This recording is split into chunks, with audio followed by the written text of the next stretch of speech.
नमस्कार, स्वागत छ यहाँहरूलाई नेपाल टेक टिप्समा। आज हामीसँग अनबक्सिङको लागि रहेको छ अल्टिमा मार्भल्स यो नयाँ स्पिकर लाइनअप हो है, जसको चाहिँ आउटपुट 16 वाटको भनिएको छ अल्टिमाको तर्फबाट। र यो हामीले यो यस्तो खालको बक्समा पाउँछौँ। यो र बक्स चाहिँ हेभी नै छ है। यो अनबक्सिङ भिडियो कारणले गर्दाखेरि चाहिँ म अनबक्सिङ एक्सपिरियन्स र अलिकति ओभरभ्यू भन्छु यो प्रोडक्टको बारेमा, जसले गर्दाखेरि चाहिँ हामीलाई यो प्रोडक्ट खरिद गर्नको लागि के कस्तो छ भन्ने कुरा चाहिँ हामीले बुझ्न सक्छौँ। पहिला कुरा चाहिँ यसमा 12 आवरसम्मको प्लेब्याक टाइम भनिएको छ 60% भोल्युममा होइन।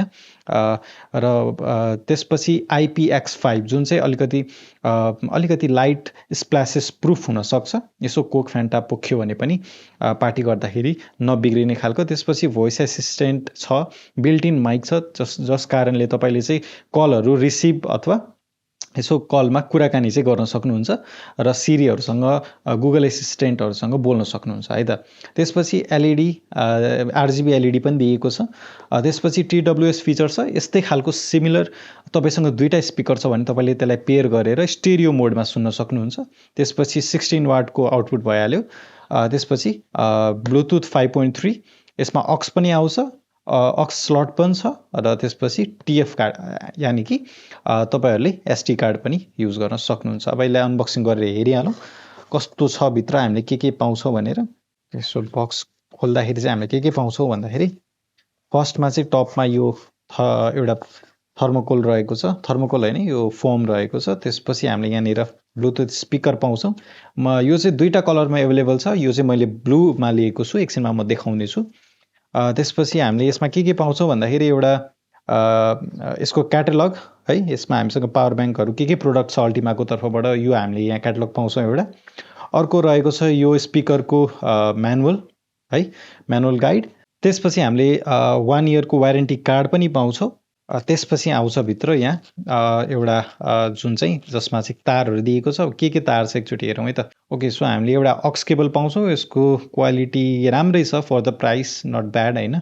यसै पनि हामीले ब्लुटुथ स्पिकरमा हामीले अक्स जोड्ने केसहरू एकदमै रेयरली नै आइरहेको हुन्छ। अर्को कुरा यो चार्जर हो जुन चाहिँ हामीले रेगुलर बेसिसमा युज गर्छौँ। दुइटैको क्वालिटी अलमोस्ट सेम छ। र अर्को चाहिँ हामीले एउटा यो सिम इक्जेटर जस्तो एउटा टुल पनि पाउँछौँ। यो चाहिँ स्पिकरलाई रिसेट गर्नको लागि। अब स्पिकरमा के रिसेट गर्नु पर्ला भनेर सोच्दै हुनुहुन्छ भने ब्लुटुथ कनेक्सनहरू चाहिँ हामीले फरवर्ड गर्नु पर्यो अथवा मिसबिहेभ गर्यो स्पिकरले भने चाहिँ हामीले यो टुल युज गर्न सक्छौँ है। र अब चाहिँ हामी स्पिकरतर्फ जाउँ। सो स्पिकरलाई मैले यसरी निकालेँ। स्पिकर निकालिसकेपछि यो यस्तो खालको प्लास्टिकमा आउँछ। सो हामीले स्पिकर हेर्न सक्छौँ है, स्पिकर कस्तो छ भनेर। यहाँनिर प्यासिभ रेडिएटर दिएको छ, अल्टिमाको लोगो। यहाँ हामीले एउटा राम्रो खालको चाहिँ यो स्ट्र्याप पनि पाउँछौँ, यसो झुन्डाएर बोक्नलाई होइन, अथवा यसो नक्कल गार्डहरूमा चाहिँ यसरी झुन्डाएर हामीले ट्रेकिङहरू जाँदाखेरि गीत बजाउँदै। यहाँनिर RGB लाइट पनि दिएको छ।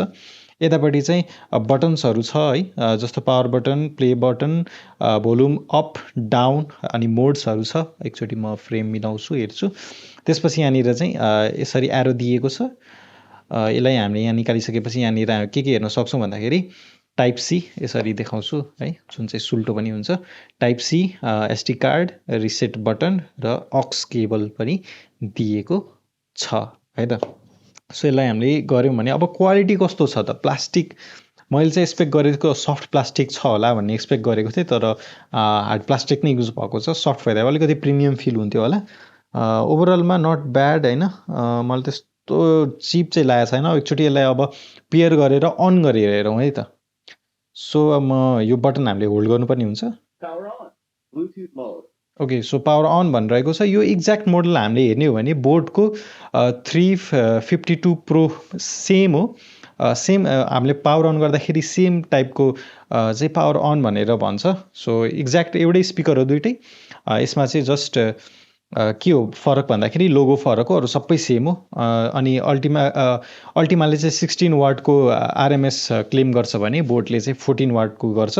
मेबी हुनसक्छ भित्र ड्राइभरहरू चाहिँ चेन्ज। हामीले पेयर गरिसकेको छौँ। पेयर प्रोसेस इजी नै छ। हामीले फर्स्ट पावर अन गर्नु बित्तिकै पेयरिङ मोडमा जाने रहेछ।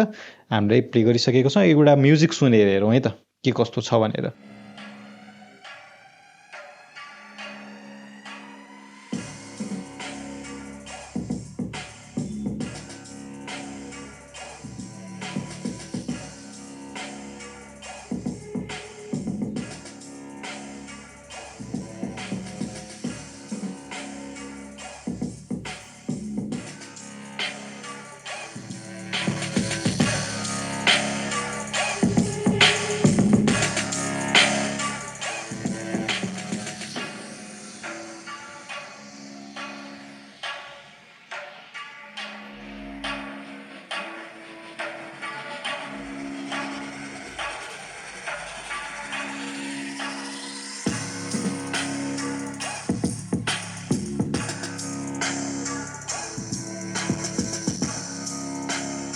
सो यो थियो अल्टिमाको मार्भल्स भन्ने स्पिकर।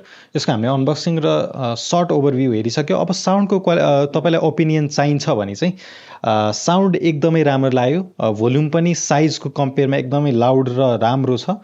तपाईँहरूले माइकमा अभियसली मैले एक्सपिरियन्स गर्ने साउन्ड त अभियसली सुन्न सक्नुहुन्न।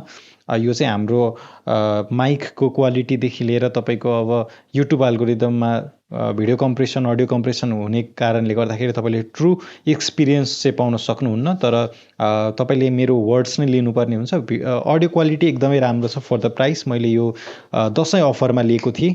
दसैँ अफरमा लिँदाखेरि चाहिँ मलाई यो जम्मा जम्मी 2510 रुपियाँ मात्र परेको छ, जुन चाहिँ अभियसली धेरै राम्रो डिल पाएको छु मैले। नत्र यसको एमआरपी चाहिँ तपाईँले अहिले 2700 चाहिँ पाउनुहुन्छ। फर द प्राइस एकदमै राम्रो छ यो स्पिकर। अनि अर्को कुरा भनेको तपाईँले यो आरजिबी लाइट अफ पनि गर्न सक्नुहुन्छ। त्यसको लागि हामीले मोड बटनलाई प्रेस गरेर होल्ड गर्नुपर्ने हुन्छ। अनि यसरी अफ गरेर तपाईँले अलिकति ब्याट्री सेभ गर्न सक्नुहुन्छ। र यही थियो अल्टिमाको मार्भल स्पिकर। भिडियो कस्तो लाग्यो, मन परेमा लाइक गरिदिनु होला। केही सर सुझाव छ भने कमेन्टमा बताइदिनु होला। हस्, आजलाई यति नै, धन्यवाद।